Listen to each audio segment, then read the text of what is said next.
to Detente. The road to Detente is the cooling of tensions between the USA and the USSR.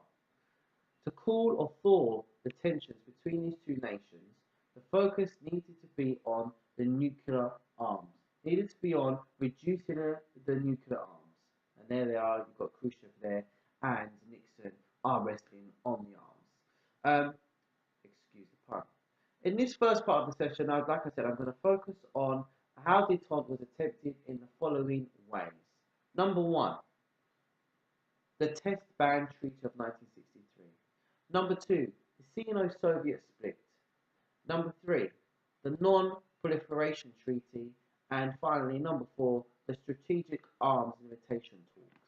So they are the four things that I'm going to talk you through regarding the road to detente. Okay, so the road to cooling of tensions. So let's take our first one. The first one is the Test Ban Treaty. The Test Ban Treaty, 1963. The Test Ban Treaty, 1963. So, what was the Test Ban Treaty, 1963? This treaty, in actual fact, was one of the more important achievements towards detente. This is due to it being signed by Britain, USSR, and the USA. Now, what did this treaty actually do? This treaty banned nuclear tests in the atmosphere, underwater, and in outer space. This, in turn, was created in the hope that it would be too difficult to create a nuclear weapon or develop a nuclear weapon without actually causing or risking damage to your own country. So the idea is that it would put people off of actually basically attacking each other with nuclear weapons because they were unable to develop them because they didn't want to damage their own country with nuclear fallout or nuclear residue. The only problem with this Test Ban Treaty in 1963 was that it was created with the idea that it was only the USSR and the USA that would be able to have nuclear weapons.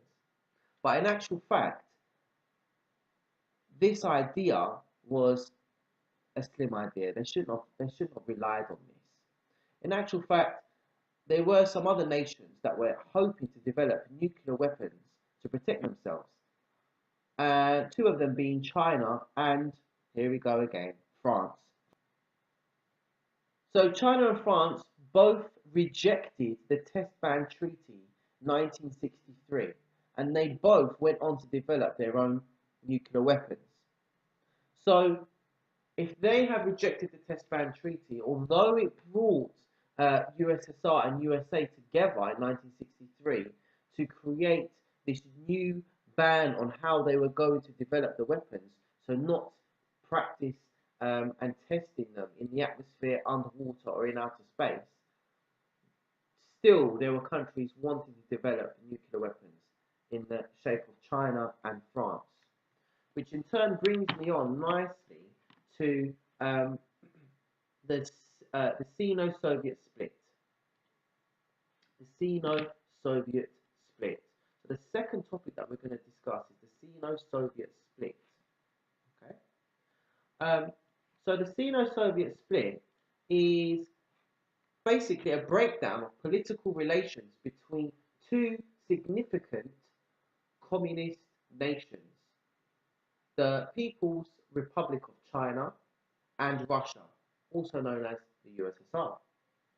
So you're thinking to yourself, what on earth does this have to do with the road to detente? How can these two communist nations splitting possibly lead to or develop detente between the USA and the USSR, develop a thaw in tensions?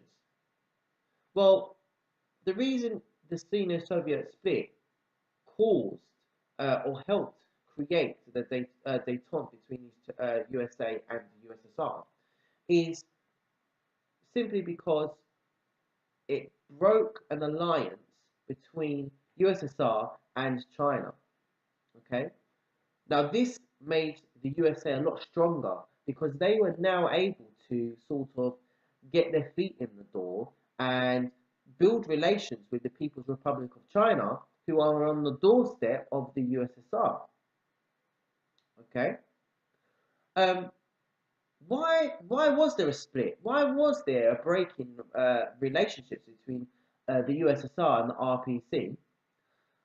Well, the reason is it was caused because of a difference in understanding of what Marxism and Leninism were, and this was sort of developed and created because of the USSR's new policy of de-Stalinization. So the idea of wiping out everything to do with Stalin. The only problem is the People's Republic of China liked a lot of things that Stalin stood for. And if they're wiping this out, then they're not going to be happy. They're going to think that there is a different ideology of Marxism and Leninism held in the USSR that, when compared to the People Republic of China's version, they don't quite match up. Why did it cause détente?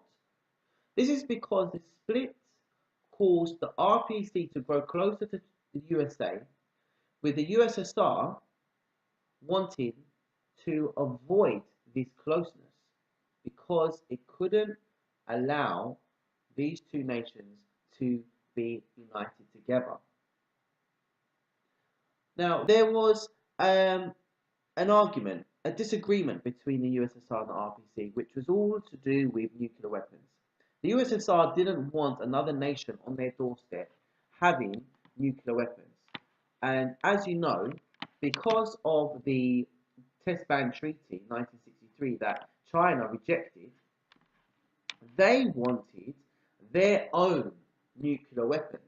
They wanted to develop their own nuclear weapons, right? Um, and the USSR wanted to avoid this. However, the USA supported this. The reason why they supported is because they believed that it might actually reduce the tensions, because it might actually make the USSR turn its focus away from the West. Okay? Nixon, the President of the United States of America, announced that China can install their nuclear weapons and that they would not be destroyed in a war with the USSR if the USSR went to war with the Republic of China, People's Republic of China. Now, this insinuated that the USA would support them in a war against the USSR. And the idea was that it would create a deterrent against the USSR from attempting to halt any nuclear development in the People's Republic of China. President Nixon actually flew out to China for a meeting with their leader, Mao, MAO, and the two countries in 1972 signed a declaration known as the Shanghai Communique. So they signed a declaration in 1972 between the USA and the RPC known as the Shanghai Communique. Now, in the Shanghai Communique, it set out two statements, 2 points, two significant points, we'll say. The first one is that neither of the two nations would seek hegemony. So hegemony is basically another word for dominance. So the first point in the Shanghai Communique is that neither USA or the RPC would seek dominance of Asia Pacific. So that region in Asia, neither of them will seek to control this region. And they would also together oppose any country seeking to dominate this region. Obviously, they are focusing on the USSR potentially trying to take over the region. Yeah? So let's just quickly pause there a second. We're looking at the road to détente, Cold War in Europe, and the potential thawing of tensions. Um, so this declaration, known as the Shanghai Communique, first thing it outlines is that neither America or the RPC would seek hegemony or dominance in Asia Pacific. Okay, neither of them would seek this. The second thing they outlined was that the future of Taiwan would be peacefully settled. Now, Taiwan is a region next to China, and the problem was that in this region, America supported Taiwan. Taiwan believed that it should be a part of China, but it should be the leading part of China. And China didn't think that this should happen. There was an argument between these nations at who should have the legitimate government. Okay, the United States had diplomatic relations with both the PRC as well as the Taiwan government, because it would mean that the United States believed that there were two Chinas. So China didn't like this. Beijing demanded that the United States would withdraw its troops stationed in Taiwan, but refused to promise that the PRC would not use any force to reunite Taiwan with the mainland, which the United States asked for. So in the Shanghai Communique, that is why the second point is really important, because it reduces tensions with USA and the PRC, People's Republic of China, okay, which leads to a thaw in tensions. But the Shanghai Communique basically outlined that this would happen. So what ended up happening? The USSR panicked when the Shanghai Communique was announced in 1972.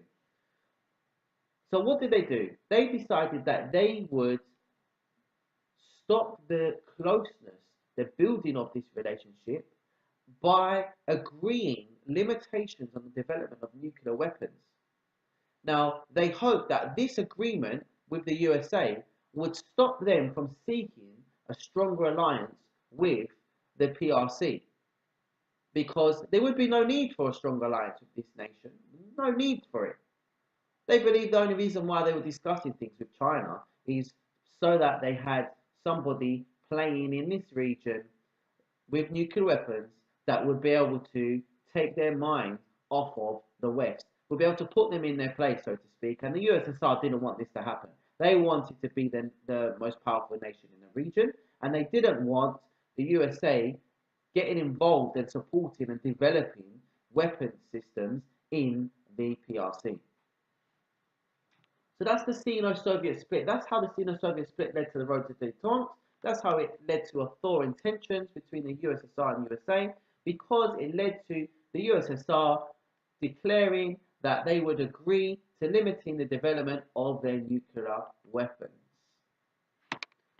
So the next section that we're going to talk about is the SALT, also known as the Strategic Arms Limitations. The abbreviation is SALT.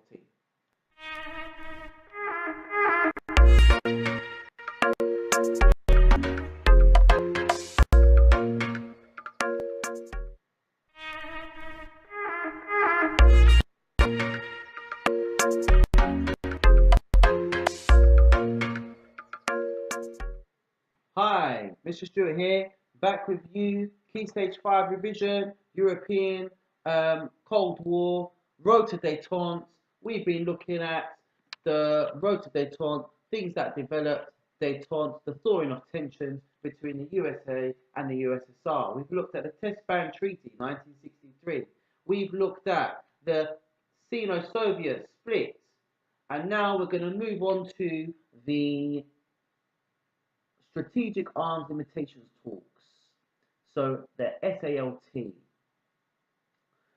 In 1970, the United States and the Soviet Union they began to develop the Strategic Arms Limitations Organization.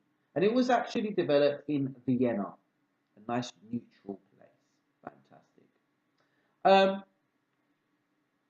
in May 1972, President Nixon and the Soviet leader, Leonid Brezhnev, signed the SALT number 1 agreement at a Moscow summit. Okay?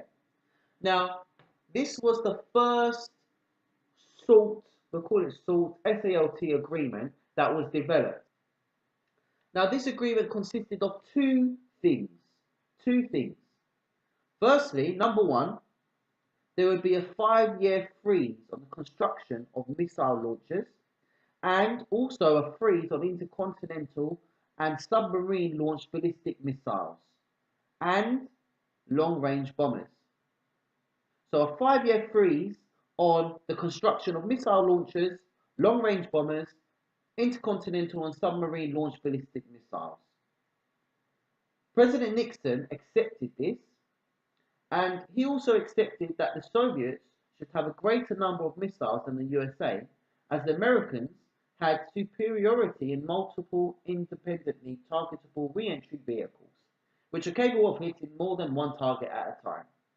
Basically, in smaller words, the USA, under President Nixon, believed that the USSR should be allowed more missiles because we have better technology. That's basically what that means. Yeah? The second part of the treaty concerns the defense against missiles. So how a country can defend against these nuclear missiles. Yeah? Now, there's something called an anti-ballistic screen. So it's basically protection created by rocket launching pads. Yeah? Now, both countries would be allowed to have 2 anti-ballistic screens. One for the capital city and one for their main missile sites. So basically, they're allowed 2 defense systems to protect their capital and their offensive weapons center. Both sides were left almost defenseless against attacks, though.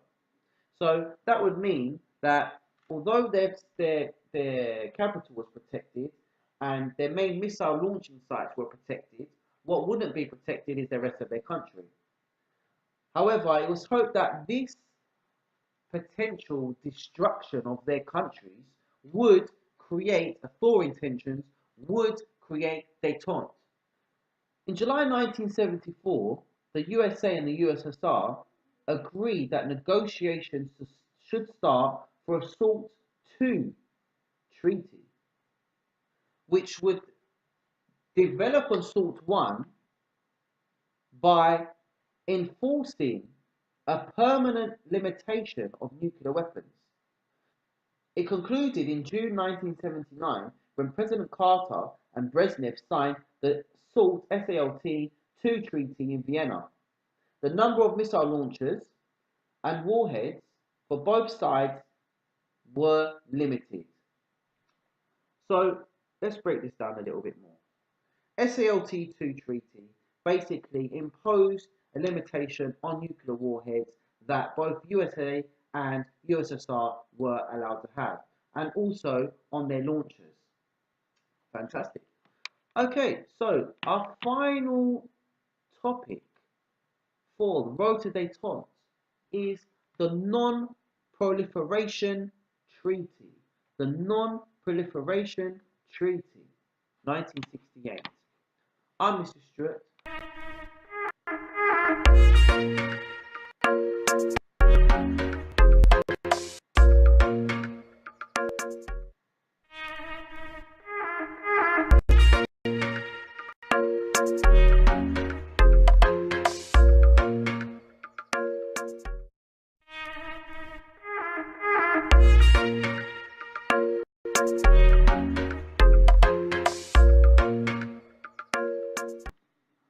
Hi guys, back again. Mr. Stuart here, and I'm going to take you through the next key to the road to détente, the Non-Proliferation Treaty signed between Britain, USA and the USSR. What did this do? It pledged that those countries would not transfer nuclear weapons to other countries or assist other states to manufacture them. In November 1969, Germany, not the whole of Germany, West Germany also joined this group, joined this treaty. So the Non-Proliferation Treaty basically said that Britain, USA and USSR would not transfer nuclear weapons to other countries, so would not create nuclear safe havens and nuclear satellites, so to speak, and they would not assist other nations in manufacturing these weapons. So they are your key things to the road of détente. Now, at this, when they created the SALT, S-A-L-T, agreement, it was created at something known as the Moscow Summit in 1972. The Moscow Summit, 1972. This is where the development of an agreement, the SALT agreement, of limiting nuclear weapons arises. However, it's not the only thing, it's not the only agreement that was agreed on here. The summit also set out guidelines for American-Soviet relations, the basic principles of relations between the USA and the USSR. It's basically like a code of behavior. Now, there were 12 principles agreed at this summit, but there are 3 that are more significant than the other 9. The first one is, it was agreed in the first principle that the USA and the Soviet Union will proceed from the common determination that in the nuclear age there is no alternative to conducting their mutual relations on the basis of peaceful coexistence. So basically, they were committed to develop normal relations based on the principles of equality, non-interference, and internal affairs. The second basic principle focused on a determination to avoid situations developing that could damage their commitment to peaceful coexistence. So this agreement was an avoidance of confrontations which would cause a nuclear war. So they're going to exercise restraint in their relations. They're not going to settle their differences with weapons. They're going to settle their differences by peaceful means. But this didn't reduce the hostilities. And finally, the third basic principle, the third most significant basic principle that came out of the summit in Moscow 1972 was the acceptance of a special responsibility to stop conflicts from arising and to promote conditions in which all countries can live in peace and security. This was in 1972. The 3 main principles basically allow for a code of conduct between the USSR and the USA. The 3 principles created at the Moscow Summit, May 1972, create a code of conduct between the USA and the USSR. Okay? Now, the third most significant one is the basic principle that they have a special responsibility in the world to use their power to stop conflicts from arising, to develop peace and security for all nations. The third basic principle focused on the idea that they need to stop themselves from having a war. They need to stop a nuclear war between themselves. Okay? They need to exercise restraint. They need to do what they can to keep peace between themselves. And finally, the most important of the 12 principles, most important of these 3, is that the USA and the Soviet Union need to basically work together in developing a normal relationship between each other based on equality, non-interference, and mutual advantage. So equality is that treat each other as equals. Non-interference, don't interfere with each other's government, don't interfere with each other's affairs. And mutual advantage, don't try and gain advantage over each other. Okay? Now, those three principles, in the eyes of the USA, represented an aspiration rather than an actual détente. So it represented an idea of détente rather than an actual détente, because these things didn't actually implement anything. It was all based on hearsay, ideology, and the hope that the two nations would reduce the tensions between each other and in the world. The Soviet Union considered these principles really important because with SALT, it basically, in the eyes of the Soviet Union, the USSR, basically made them equal to the USA. Okay? So, what you need to do when you are trying to find out and research the road to détente, you need to look at four key things. Test Ban Treaty 1963, Sino-Soviet split, Non-Proliferation Treaty, and the Strategic Arms Limitation Talks. And finally, the extra bit, the bit that pushes you into the top levels, into the A stars and the A's, showing off your subject knowledge, is what else happened at the Moscow summit, as well as the Strategic Arms Limitation Talks, and that is the basic principles that were developed that the USSR and the USA agreed upon. I'm Mr. Stuart. This is Mr. Stewart's History Revision Session.